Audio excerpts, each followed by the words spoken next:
to sex, he said suddenly. Have you thought about that? For a man, it's hurry up, I'm done. But think about what a woman's got to look forward to. She's got this big, clumsy oaf climbing on top of her, sticking his pork in her, and then banging away like it's a sprint to the finish. For a man, an orgasm is kind of like a moment of free fall. But I've heard women describe an orgasm like every part of her body is sending up fireworks. I hope that's true. I hope they get at least that much from us. God knows they need something special to make up for the shit we put them through. Don't seem like nearly enough to me, though. From downstairs in the galley, they heard a sudden staccato of laughter. In the darkness, Nate could just barely see Gabby and Avery laughing over something. I don't know, Jimmy said. Maybe motherhood's got something to do with it. I love being a dad. I really love being a granddad. But I don't think I got near as much from it as Gabby got from being a mother and a grandmother. Being a dad can sometimes feel like a spectator sport. You're working most of the time. You get to spend a few hours here and there in the evening, a little more on the weekends. You crack jokes, and if you're lucky, your kids think you're cool. At least some of the time. But it's the mother who does all the real kid-raising. When they're hurt, it's Mama they're crying for. When they crawl into bed in the middle of the night, they cling to Mama like barnacles. A man can feel like a man for keeping a roof over his kid's head. But there ain't nothing a man can do that can top what Mama does. My dad was an asshole, Nate said. But there wasn't any bitterness to it. All of the screaming and the hitting and the bullshit that was life in the royal household was a long time ago. And if Nate hadn't yet forgiven the bad times, he had mostly forgotten them. It was just like what that porn star, Bellamy Blaze, had said to Ben Richardson. The end of the world had pretty much given her a new life. It had done the same for him. Dads have a way of seeming like assholes, Jimmy said. It is their special skill. I know I sure fit that description some of the time. Hell, maybe most of the time. He shook his head, his gaze still locked on Gabby. But you know, when I think of all the shit she has to take being married to me, I figure she must be an idiot. There ain't no other reason why she'd stay with me. My thinking is, if you're truly sweet on that girl in there, she's probably dumb enough to find something she likes about you. Nate nodded. You're an encouraging guy, Jimmy. Thanks. Don't mention it. When the morning finally came, Nate was sitting next to Ben Richardson down in the cabin. After each of them had finished a plate of eggs, Richardson took out his iPad and handed it to Nate. Go ahead, Richardson said. Fire it up. Nate turned the device on. Slowly, aware that Richardson was watching him carefully, Nate ran his fingers over the grimy screen, tapping files until he had all the hundreds of interviews that Richardson had collected over the years displayed on the screen. He had seen Avery's down at the bottom, but he hadn't looked at it yet. He wanted to, but at the same time he felt kind of creepy because of that want.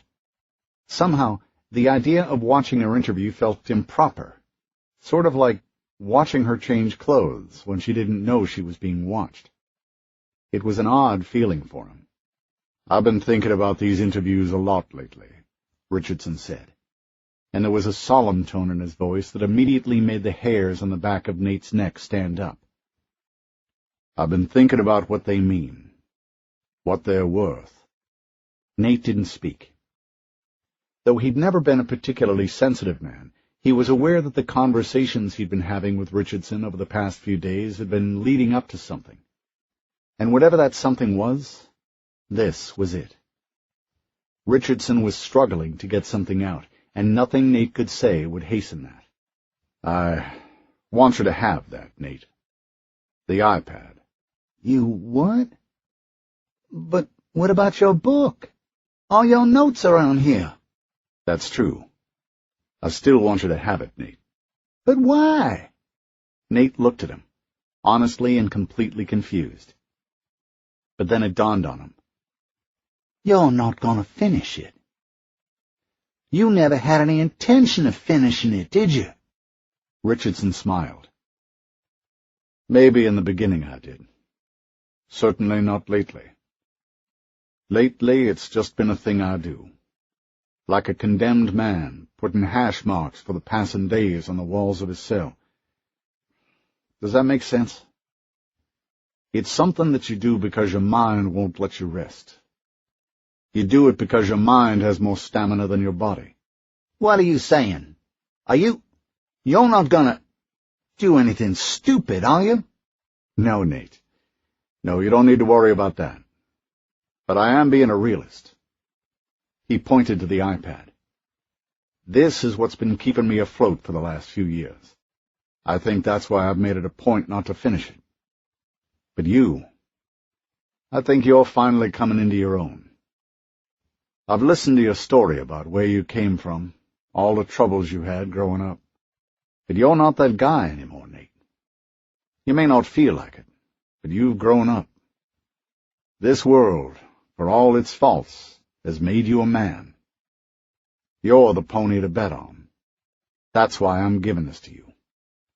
Do what you want with it. Do what you think is right. I have a feeling it'll be the right thing to do. Nate stared at the iPad in his hands. He wouldn't look Richardson in the face. He looked back over the last few days, over all the things he had told Richardson while the two of them followed along behind Sylvia Carnes and Avery Harper. He had told him all about his life, from a high school dropout living in the shack behind his father's clapboard house, to Air Force medical experiment, to transient searcher for the meaning of life, and finally to nitwit messiah with the fate of mankind coursing through his veins. It had been, like that old Grateful Dead song said, a long, strange trip. And though he hardly grasped the full scope of it, he felt that, somehow, Richardson had. Perhaps he saw in Nate that which he couldn't himself become. Perhaps he was simply tired. But whatever the reason, he had given Nate the iPad that contained so much, and it felt right that he should have it. But still, for all the rightness of it, Nate didn't like the way Richardson was talking. In the short time he'd known him, Nate had come to think of Richardson as a survivor. He was simply too well put together in the brain pan to short-circuit. But what he was hearing now sounded like a man teetering on the verge of emotional collapse. Nate was hardly an expert on such things, but he had lived in the wastelands of America for 6 years. He had done his share of wandering. He had come to learn that when it came to men and the minds of men, there was broken, and there was broke. He'd met some who were flat-out crazy. He'd met others who'd gone wild, feral. Still others who seemed to be in love with self-destruction. But the really scary ones, the ones who didn't dare trust, were the ones backsliding into a cocoon of depression and exhaustion. Those were the ones you could never predict. They were truly dangerous. And Richardson, he seemed to be going down that road. "Hey, you guys need to come up here." It was Avery, staring down at them from the top of the stairs. She had a funny way of holding her mouth when something was wrong that Nate had come to like she had just taken a big bite of a lemon. He saw the look on her face now. "What is it?" Richardson said. She seemed like she was searching for the right words, but they just weren't coming. All she could manage was a quick shake of her head. Then she turned and went back up on deck. "That doesn't sound good," Richardson said. "No, it doesn't." Nate got up to go topside, but Richardson put a hand on his arm. "Hey, Nate." Richardson had the iPad on his thigh, holding it as though he was about to thrust it into Nate's hand, but wasn't sure if the younger man would accept it. "I'll take it," Nate said, "if that's what you really want." Richardson nodded. A moment later they were both topside, and what they saw made them both stiffen. A thick morning fog drifted over the water, white finger-like clouds inching over the swampland that made up the country in this part of southern Illinois. On the shore they saw a winding dirt road leading down to a ferry house, and beyond the ferry house, rising like horrid scarecrows over dead fields, were hundreds of rotting corpses impaled on spikes. Circling above the bodies were thousands of shrieking birds, and when the wind shifted, the assembled crew and passengers of the Sugar Jane got the stench of all that death full in the face. Jimmy Hinton turned from the scene. "No way," he said. "Out of the question. You people hired me to take you to Chester, but this ain't part of our deal." "Jimmy," Gabby said. "1 second," he said. He turned on Richardson. "You lied to me. You said Chester. This wasn't part of our deal." "Jimmy!" It was Gabby again, her voice more insistent this time. She was trying to grab his shirt, but couldn't seem to make her fingers work like they were supposed to. "What is—" The rest of the question broke off in his throat. He was staring straight ahead into the fog, his mouth hanging open. Nate followed Jimmy's gaze, and he too stood speechless. There were shapes emerging from the fog, hundreds of zombies wading into the shallow water, and the Sugar Jane was drifting into their midst. Chapter 16. One by one, the zombies separated from the fog and shadows, their tattered bodies curdling the river water and sending up the deep, fetid odor of mud and dead things as they surrounded the Sugar Jane. "Get down!" Jimmy shouted. Nate didn't move. He couldn't. He was frozen by the sight of all those zombies wading through the dark water, black silhouettes stirring in the shadows of the overhanging willow trees, their eyes glinting, teeth bared, full of the promise and the emptiness of death. Their moaning was deafening. They never blinked, never showed any sense of urgency or fear or hunger. There was nothing in their expressions but a bottomless, soul-sucking emptiness. For Nate, it was like looking into the mirror during his darkest moments while he was still Dr. Kellogg's lab rat back at Minot. He was transfixed, not by fear, but by the reptilian emptiness of all those eyes turned up toward him. "I said get down!" Jimmy was pulling on his shoulder, trying to get him away from the railing. Nate turned toward Jimmy. The younger man was confused, and for a moment none of this made sense. It was as though the fog that rolled over the river was creeping into his mind as well. He didn't understand. Seconds before, everything had been so quiet. But now it was like he was standing still, and the whole world was swirling around him, too fast for him to make any sense of it. Jimmy was yelling at him again. Really yelling. The old hippie had a wild look in his eyes.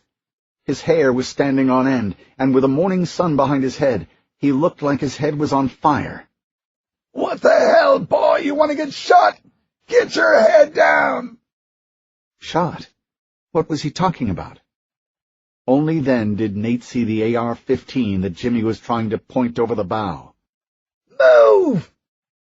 Nate took a few steps out of the way, and the next few moments went by, not like a smooth, movie-scripted action sequence, but in flashes of horrible violence, disjointed images rushing at him without context. He saw Jimmy Hinton, the rifle held over his head, flecks of spit flying from his lips, a scream frozen in his throat as he kicked one of the lawn chairs out of the way and leaned over the side, firing as fast as he possibly could. Zombies were scrambling up the railing, their mangled hands and faces visible in the searing orange light of Jimmy Hinton's muzzle flashes, mud and sludge oozing from their hair and tattered clothes. Gabby screamed something at him. Nate was looking right at her, only a few feet away, though he heard nothing but the indistinguishable roar of noise. From somewhere off to his left, he heard the crash of broken glass. Nate looked that way and saw Avery Harper and Sylvia Carnes on their knees, Avery's face buried in Sylvia's chest. Behind them, a zombie had fallen from the railing into one of the port windows, shattering the glass. It pulled itself loose from the broken window, its right arm a bleeding mass of deep cuts, and staggered forward, reaching for the two women. But they couldn't back away from it.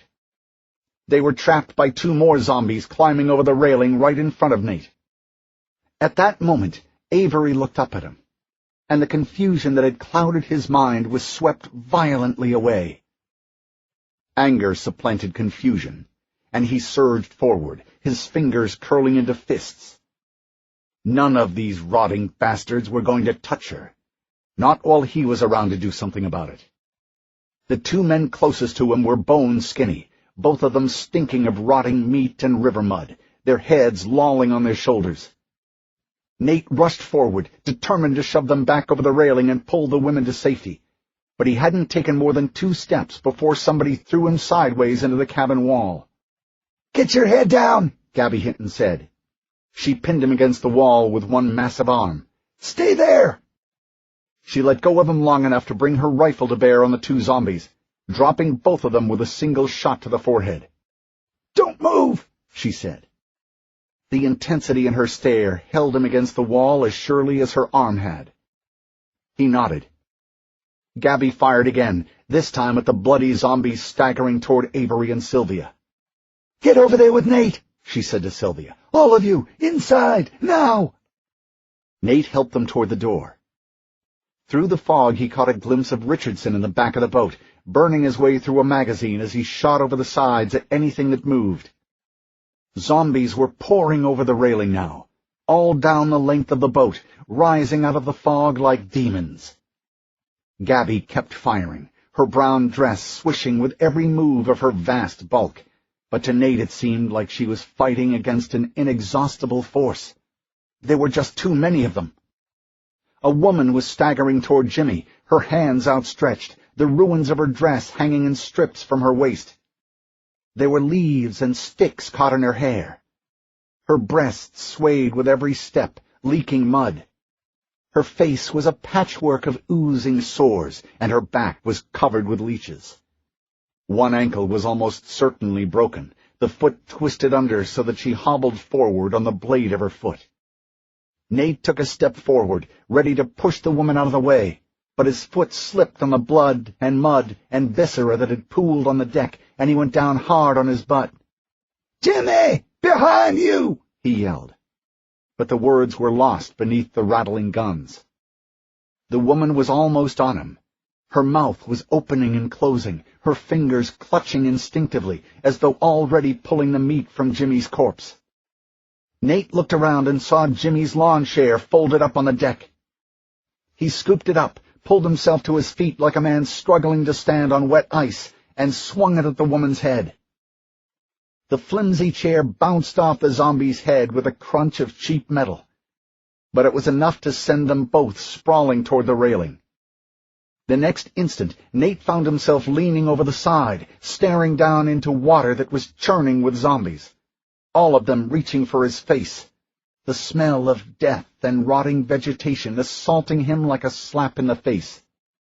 When he pulled himself back from the edge, Jimmy was standing over the woman, slamming the butt of his rifle down on her face again and again, caving it in until it was unrecognizable.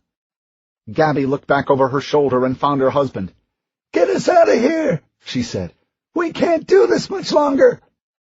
Another zombie, this one a one-armed woman with half of her face bashed in, rolled over the railing, flopped awkwardly onto the deck, and then slowly climbed to its feet.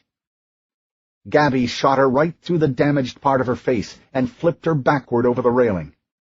"Jimmy, get moving!" "You got this," he answered.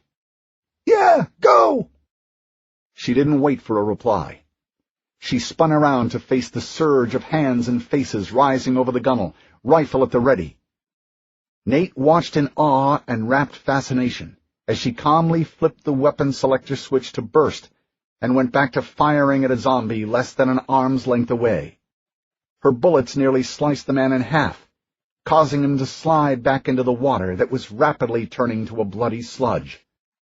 Suddenly, and for no reason that Nate could see, An appalling collective moan rose up from the zombies still in the water, like someone had just turned on a switch. The sound made everyone pause, even Gabby, and in the momentary lull of the guns, Nate could hear countless hands slapping against the hull, searching for perches to climb over. "I'm out!" Richardson shouted from the back. Gabby kicked a loaded magazine toward Nate. "Take that back there!" Without saying more, she brought her weapon up and emptied her magazine into 3 of the infected who had managed to hook their arms over the side. But there was a 4th behind her that she hadn't seen, and that one was already over the railing and trying to climb to its feet on the blood-soaked deck. Nate yelled for her to watch out, but Gabby couldn't hear him over the screams and barking of the guns. The zombie, a fat man wearing nothing but shorts and the remnants of a tennis shoe on one foot, managed to get to its knees. Its gut swung out in front of it, its hands out of control, flopping around like wounded things on the side of the road. But it didn't lose any of its momentum. The man's right hand came down on the back of Gabby's leg, and she jumped.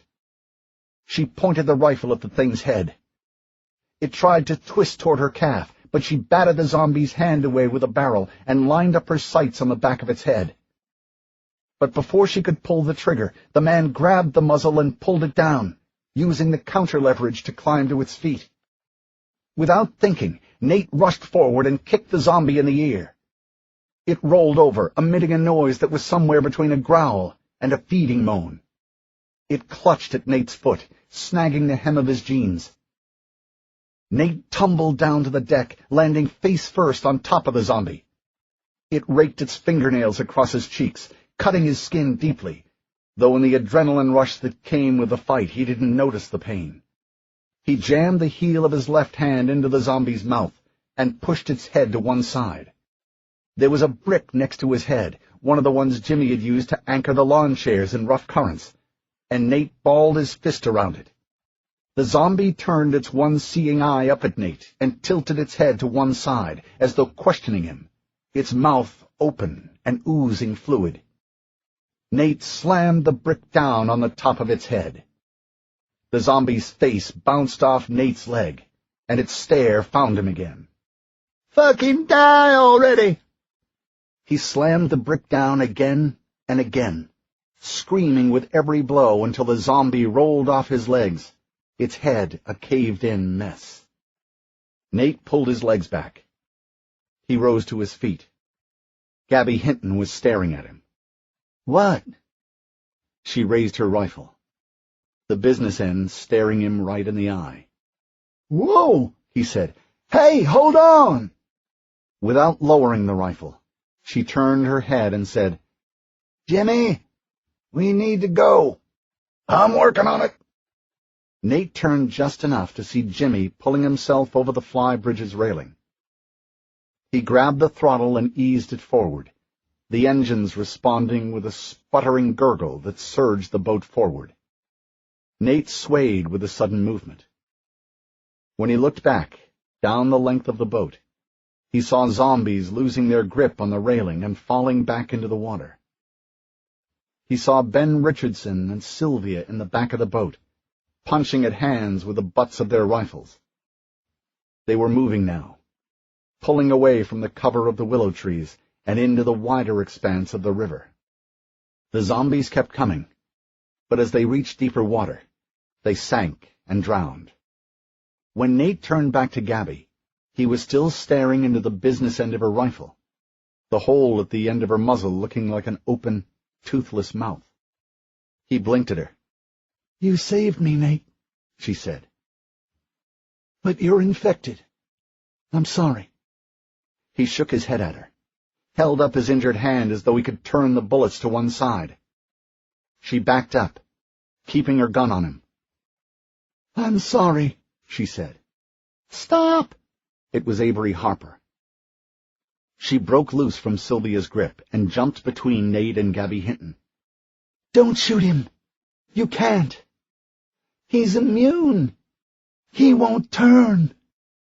Gabby stared at her. The rifle didn't move.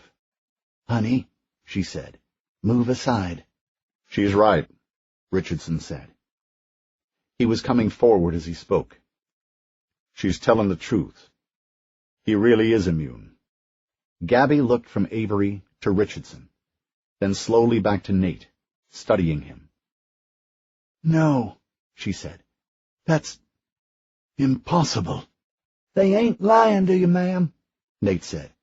Those zombies, they can't hurt me. They can't turn me into one of them anyway. But... Gabby still couldn't believe it. How? Why? Nate stuck his bleeding hand out between them, almost as though he was offering it to her as a gift. I don't know, he said, but I've been bit plenty over the years. They don't hurt me. He pulled the flash drive from his neck with his uninjured hand and held it up for her to see. All the answers are here. Gabby? This time it was Sylvia Carnes speaking. He's telling the truth. I don't know the answers, and neither does he. But he's telling you the truth. Please don't shoot him. I'm begging you, don't. Everything counts on this. The huge woman shook with indecision, all the while keeping a steady sight picture on Nate. For a moment, the muzzle of her rifle dipped. Impossible, she said. Gabby? Sylvia said. She took a step forward. Sylvia held out her hand, but pulled it back when the older woman flinched, half turning the gun toward Sylvia. Gabby, please. You have to listen to me. Around his neck he carries a flash drive. A military doctor used him to find a cure for this. Don't you see? Gabby shook her head slowly, not understanding, or perhaps not wanting to. That's what we're doing out here, Sylvia went on. We're trying to find a friend of ours. The Red Man has her, and we have to get her back. You're crazy, Gabby said. No, Sylvia said. Gabby, this is the truth, every word of it. We have to find our friend. She's been in contact with a doctor named Don Fisher. He can use the cure Nate's got with him. He can... Don Fisher! Gabby nearly spat the name on the deck. Fisher? He's nothing but a myth, a pipe dream. You might as well be looking for Prester John. He's real, Nate interjected. I've seen him. I've met him. I've met his family. Gabby wheeled on him, gun raised high, her gaze narrowed down the length of the barrel. Nate, no! Sylvia shouted. Nate pushed the barrel of Gabby's gun away with his uninjured hand. It's all right, he said. He turned his attention to Gabby. It's true. I've met him. He helped me when I was sick with the flu. Why didn't you give him the cure then? She said. She could have pulled the gun away. She could have taken a step back and blasted him. But she was battling more with herself now, her confidence wavering. She didn't want to believe what he was saying. That much was plain from the look on her face. But somehow, and he didn't know how he knew this, only that he did, she needed to believe. Something inside her needed to believe. Against every hard grain of doubt in her being, she needed to believe. Because I didn't know who he was, Nate admitted. There was a note of humility in his voice now. And because I was scared and stupid. I had the flu when I saw him, and he helped me. He gave me medicine and clean water. I should have known he was a doctor. Just then, Richardson stepped between them. He put a hand on the top of Gabby's gun. Gabby looked at him, and her eyes pleaded for direction. I didn't believe it either, he said gently. But I've seen the proof. He's telling you the truth. He put pressure on the gun, and she yielded. She lowered the muzzle to the deck. So what are we supposed to do? She asked. We find this girl, this Nikki Booth, and then we find the doctor. And then? I don't know, he admitted. I really don't know. Without notice, the Sugar Jane rocked hard to port, throwing them all off their feet. Nate crashed headlong into the gunwale, hitting his head so hard his legs went numb. He sagged to one knee, looking around, blinking stupidly. Gabby had lost her gun. She and Richardson were tumbled together in a heap on the opposite side of the deck. Sylvia managed to keep her feet, but only by holding onto the awning above her. He couldn't see Avery.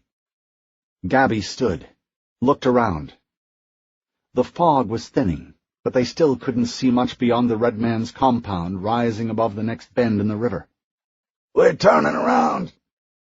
The engines strained suddenly, causing them all to stagger. Gabby caught herself on the gunwale and turned toward the pilot-house. "What are you doing?" she said. But Jimmy was already climbing down. He looked upset, desperate. "Jimmy, what's going on?" "We got trouble," he said.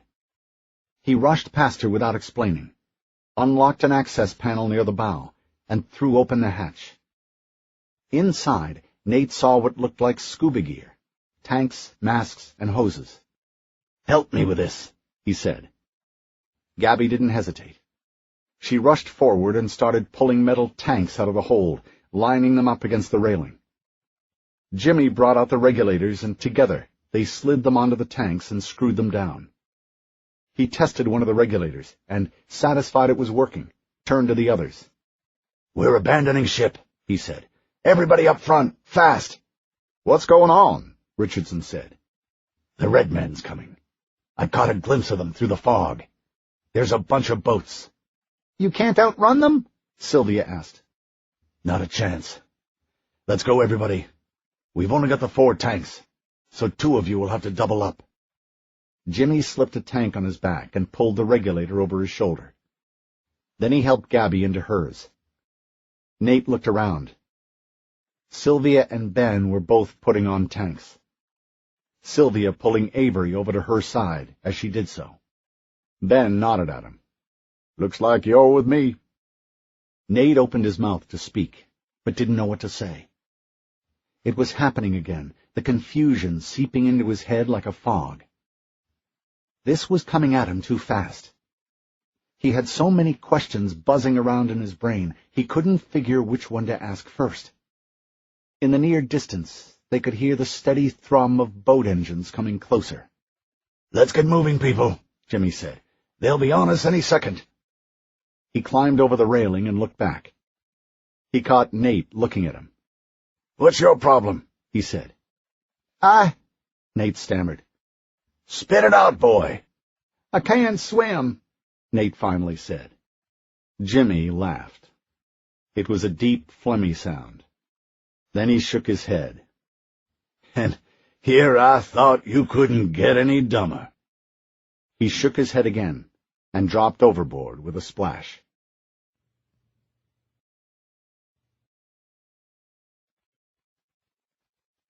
Chapter 17.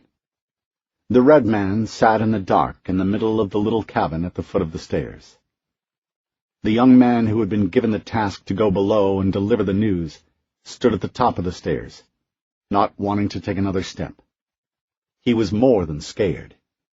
It was coming off him in waves, like heat shimmers rising from the highway pavement in the middle of the desert. The red man terrified him in ways he could not even express.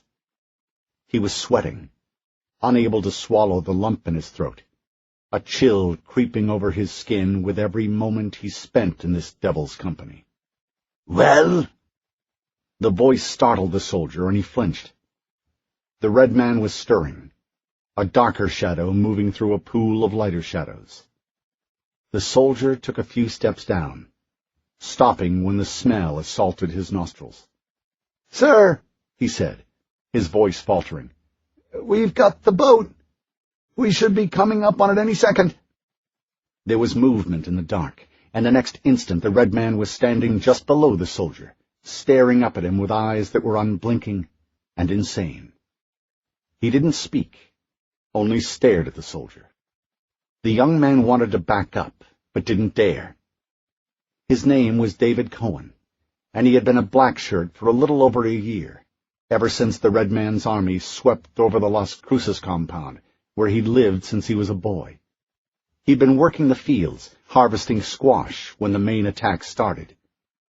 The klaxons had sounded, but David and the 3 people with him never had a chance to take their stations. Zombies poured through a hole in the fence and overran the main part of the complex. He'd barely cleared the field when the rest of the defenders started running in full retreat toward him. David was luckier than most. He and a handful of others managed to escape the compound, and he'd wandered, lost and confused, through the surrounding countryside for 2 days before the black shirts cornered him. The red man had given him a choice: become a black shirt or a zombie. At the time, the choice had seemed obvious, but the truth was, this was no way to live. And still the red man stared at him, the thoughts behind his eyes and painted face completely unknowable. Finally, the young man could take no more and blurted out, "They asked me to come get you." The red man nodded. It was a subtle gesture, and the young man wasn't even certain that he'd seen it, but he scrambled back up on deck just the same. Back in the fog, the soldier quickly made his way aft. This, he thought, was no way to live. No way at all. But he had seen his compound razed to the ground by the black shirts, and those who refused to serve the red man either eaten alive by his zombie army or impaled through the ass on a forest of stakes outside the red man's compound. This was no way to live, to be sure.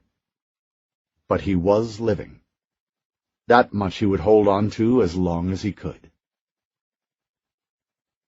The old trawler emerged out of the fog, its stern toward the red man's approaching fleet. From the bow of his boat, the red man studied the trawler. He could see at a glance that it was deserted, save for a few dead bodies draped over the deck fixtures. Its hull was dark with smeared blood and mud, but he could still see the name of the boat, the Sugar Jane, painted in solid block letters over the propellers.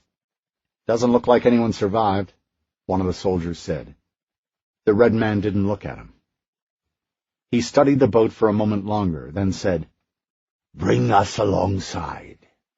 I'm going aboard." "You don't want us to clear it first, just to be sure?"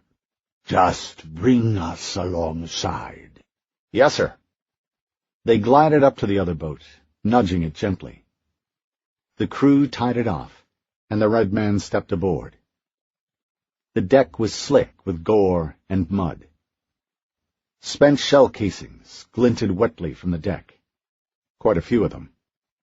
The red man walked forward the length of the boat, noticing the busted window, smeared with blood, the fresh bullet holes in the fiberglass, and older damage, clumsily repaired.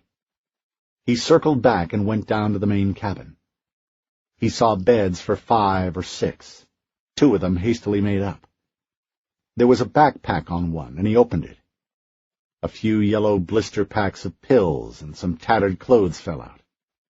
And something else. An iPad, wrapped in a Ziploc bag. He opened the bag and slid the instrument out, running the stub of his missing finger down the side. He remembered these things, and was surprised that it still worked. The owner must have found a way to recharge it. In a world without electricity, such an instrument was a strange find indeed. On the screen was a file called Interviews. He opened it and double-tapped on the most recent file. A moment later, the face of a young, fat girl appeared on the screen. She looked dimly familiar in a way that so many of his memories did from the time before what he had come to think of as his conversion. This girl, awkward, shy, nervous, hesitant. He did know her. But from where? And then she started talking about Houston during Hurricane Mardell, and having to evacuate, and moving to Gooding, Illinois, to be with her cousin, Nicky Booth. Of course, he thought, a smile forming at the corner of his mouth. One of his guards appeared in the doorway behind him. "Sir, we've searched all the holds. There's nothing." My guess is they got pulled overboard during the attack. I doubt that. The red man shut off the iPad without closing the file. He tossed the iPad on the bed, took one last look around, and turned to face his soldier. They're still alive, the red man said. They're somewhere. I have boats searching the water now, just in case. The red man nodded, but he knew they wouldn't find anything. These are Nicky Booth's friends, he thought. They're coming for her. Well, that was fine. Let them come. He reached out to the zombies in his compound, his mind focusing on them, moving them into place. Your orders, sir? Tow the boat back with us, and find the people who escaped from here. The red man drew close to the soldier. The man stiffened.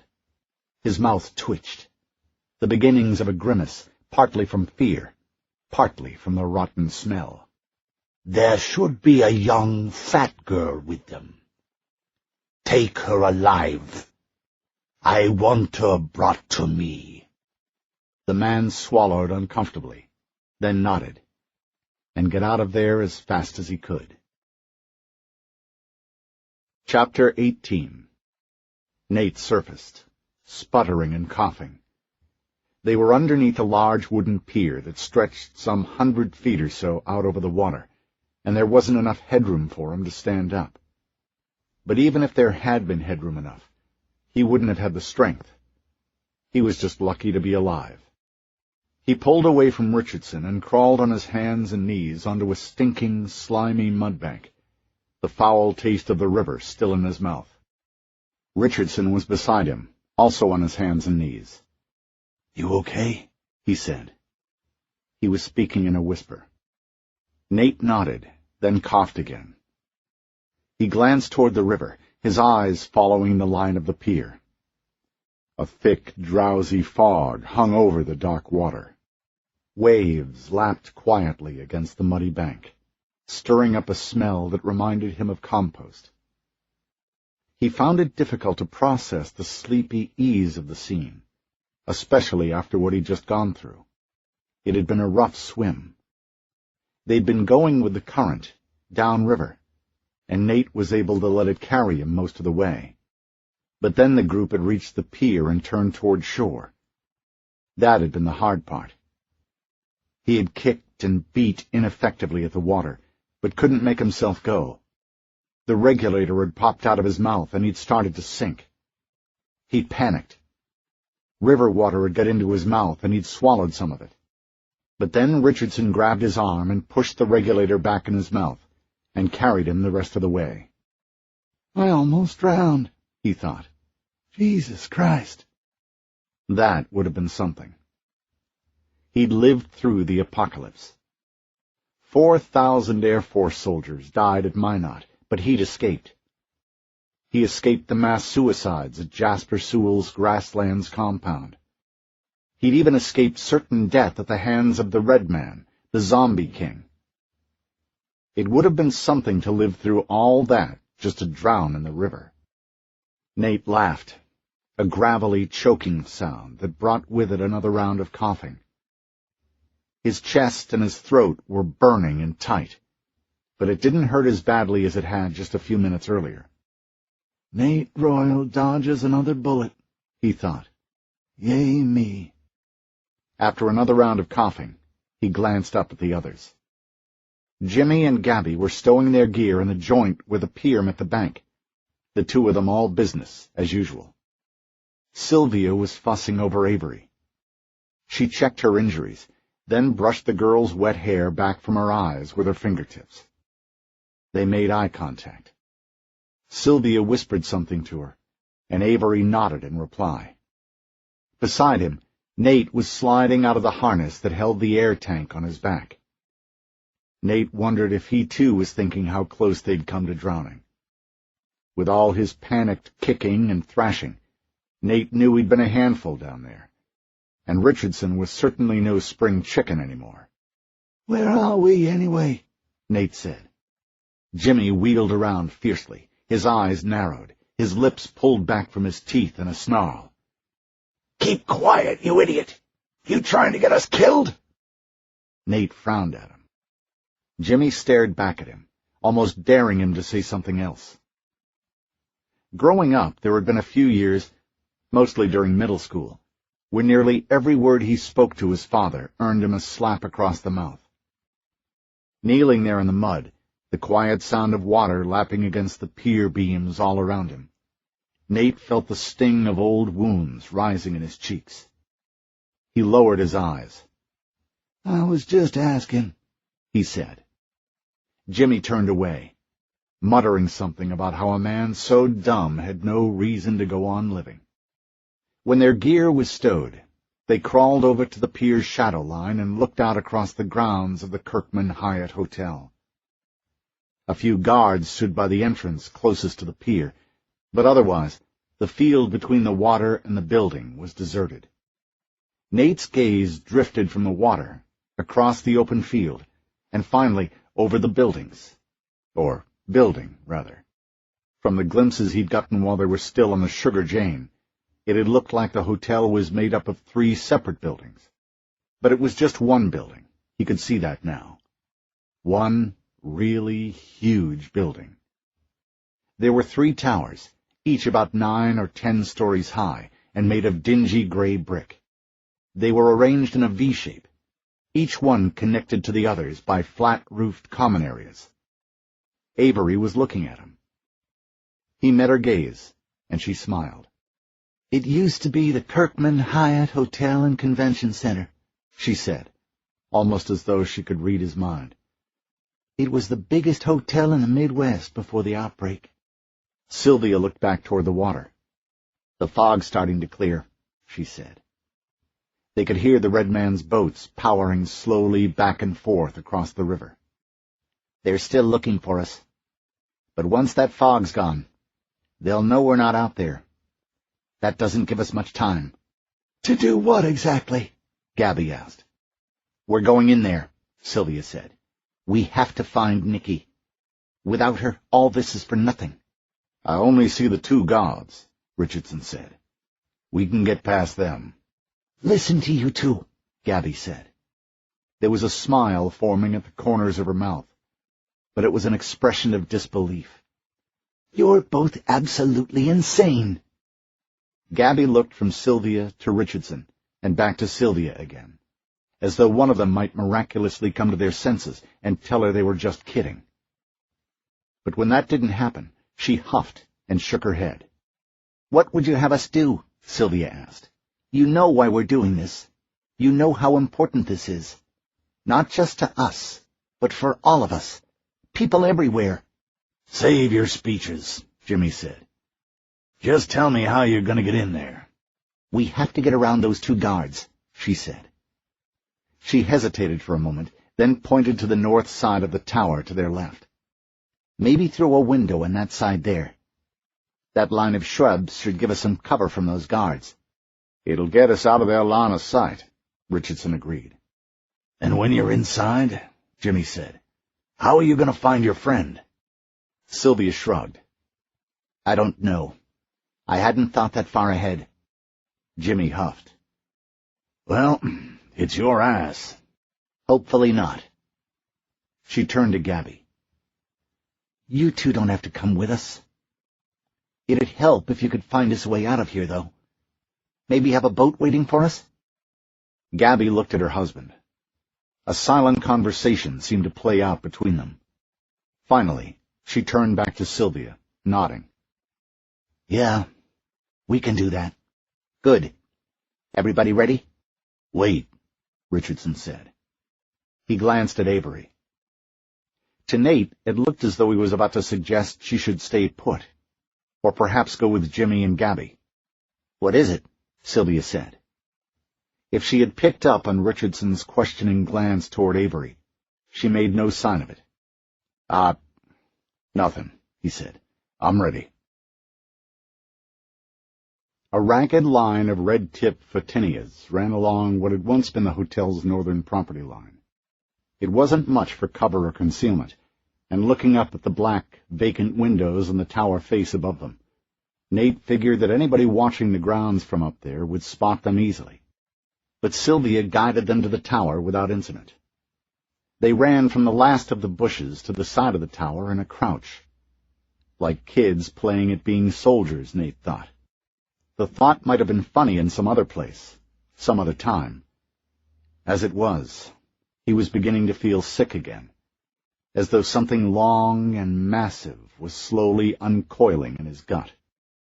Nate crossed the last few feet of rangy lawn and put his back against the wall next to Richardson.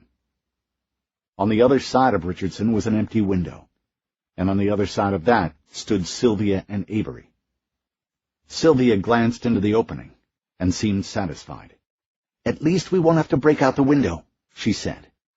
"Let's just get out of the open," Richardson said. "Agreed." Sylvia climbed through the window. Richardson helped Avery through, and then went himself.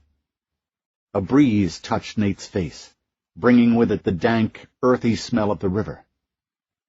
But there was another smell behind it, underneath it, something evil.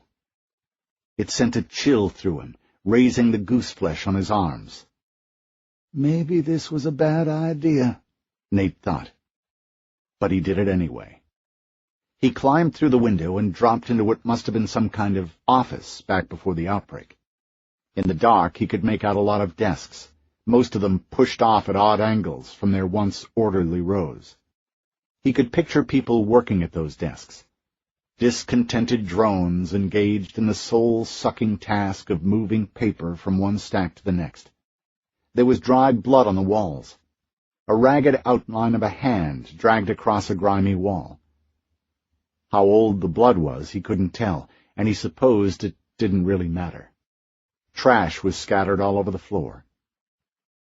Countless rainstorms had found their way through the windows over the years, and the room had a water-damaged grunginess about it.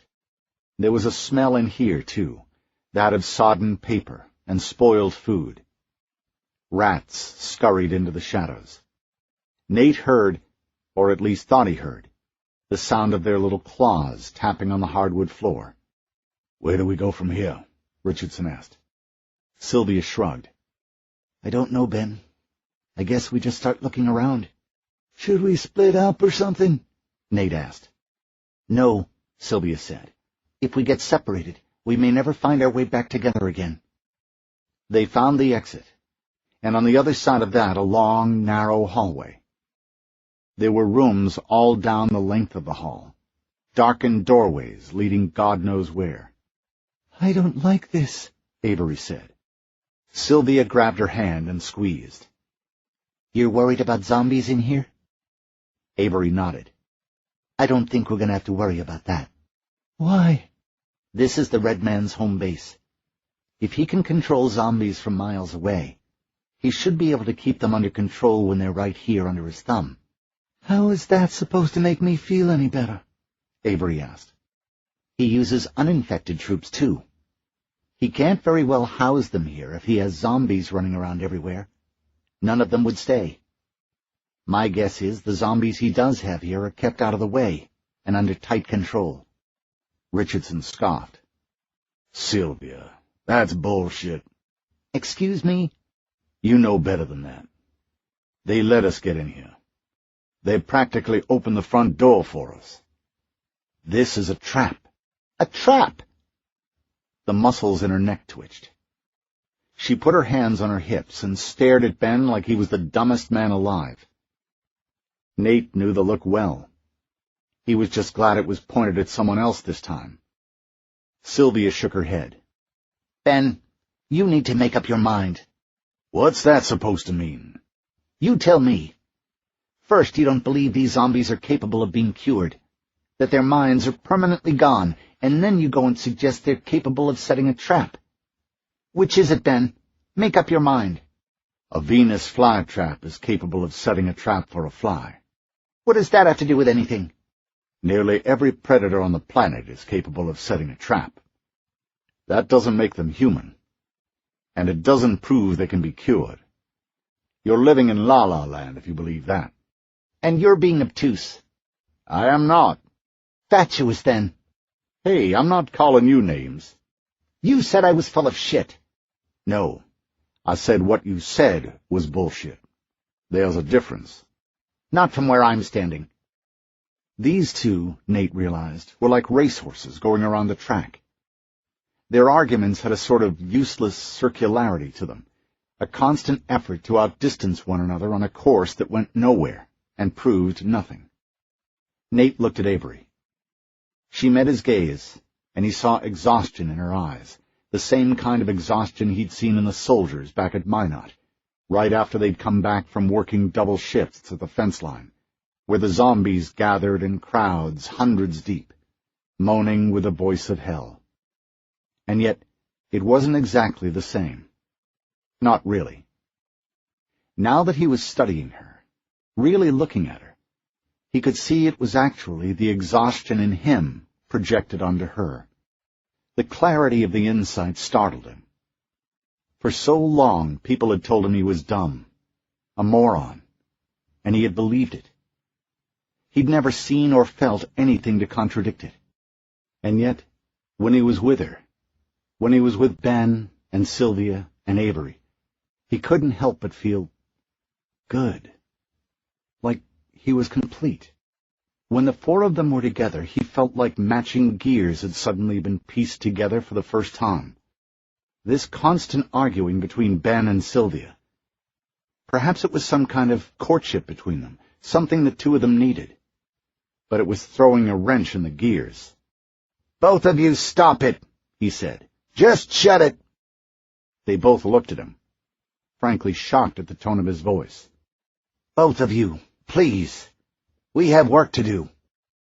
Sylvia started to speak, then stopped. She huffed in frustration. "I don't get you, Ben." "What's to get?" "Seriously," Nate said. "I mean, really? We've just come all this way. We nearly fucking died out there, and the two of you can't drop whatever the hell it is that's got you both so pissed off?" Ben pointed a finger at Nate's chest, but Sylvia stopped him. "It's okay, Ben. Nate, you're right. You're absolutely right. But this is important. This isn't just another stupid argument. Look, I'll come to the point." She turned to Ben. "Why are you here? If this is a trap, like you said, why are you here?" "I'm a dumbass, I guess." "You're an ass, Ben, but you're not a dumbass. I'm trying to be serious." He shrugged.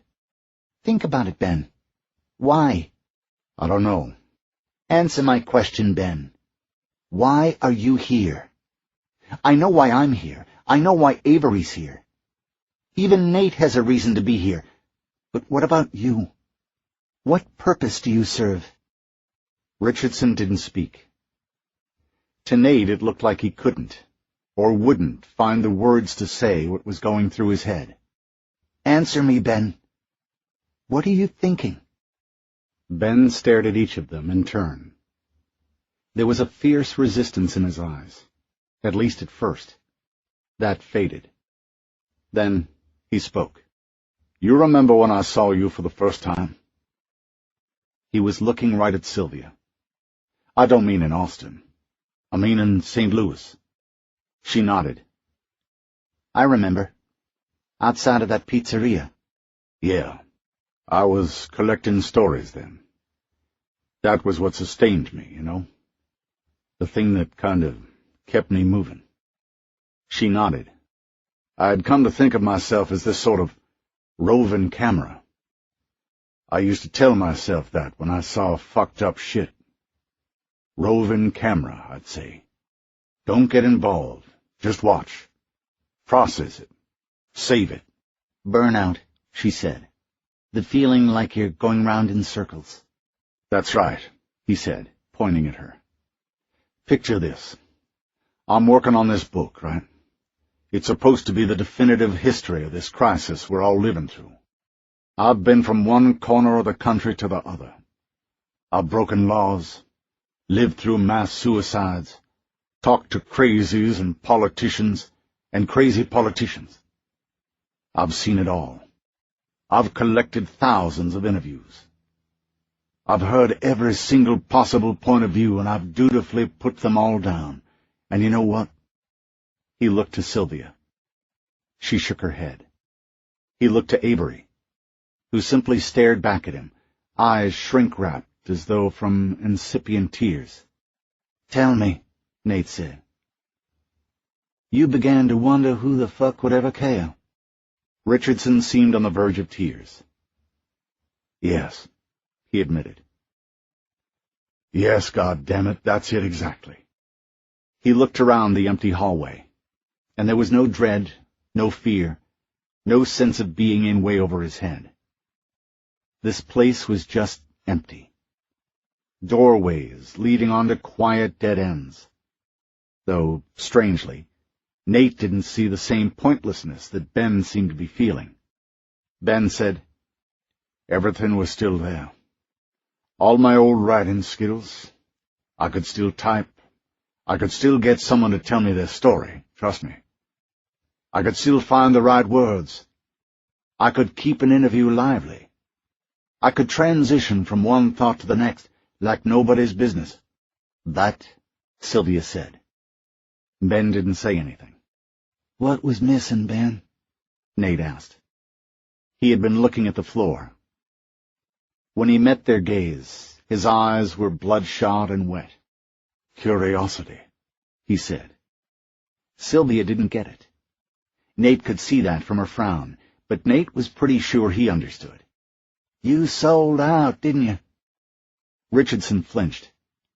He turned on Nate and balled his fists. But there was nothing beyond his posturing, and they both knew it. He bowed his head. Yeah, okay. That's fair. I was speaking the words, but there was no real content. Has something changed? Sylvia asked. We have, I guess. Nate frowned. At first, he didn't understand. But then he looked at the others, at Sylvia and Avery, and he saw understanding in their nods. And he too understood. They had come together for a reason. The whole world was butchered and damned, gone in the wink of an eye. Yet despite the seeming futility, the emptiness, the pointlessness of it all, the four of them were together, and they were on the verge of something important, something that actually had some content to it. This was humanity doing what it did best, what it had always done. They were fighting back. After a long time, they had finally found something worth fighting for. They stood there, processing this new understanding of each other and themselves. Nate felt good. He hadn't felt this kind of energy going through him in a very long time. I guess we go that way, he said. I guess so, said Avery. Sylvia and Richardson both nodded. You want to lead? Nate asked Sylvia. She shook her head. You go, Nate. You're doing fine. They made it to the end of the hall without incident. And the next one. And the one after that. The place was deserted, it seemed. The only sound, the sighing breeze working its way through busted windows and down empty hallways. Nate was up front, Avery and Richardson behind him. Sylvia was bringing up the rear. Everywhere they went, they had to step over ceiling tiles that had crumbled and fallen to the floor, making it nearly impossible to walk quietly. Still, Nate tried. He was, frankly, tired of feeling dumb. But by the fourth or fifth empty hallway, and entering yet another empty landing, Nate started to get bored. The miserable, torpid heat that had settled inside the building was getting more of his attention than his tactics. He stopped and wiped his face with the belly of his shirt. They were standing in the middle of another large meeting room, much like the one they'd first stepped into when they entered the building, though this one seemed to have been cleared of most of the furniture. A few busted chairs stood out amongst all the fallen ceiling tiles, and one big wooden desk was covered with a thick layer of white dust. But aside from that, it was just another empty room with no air circulation.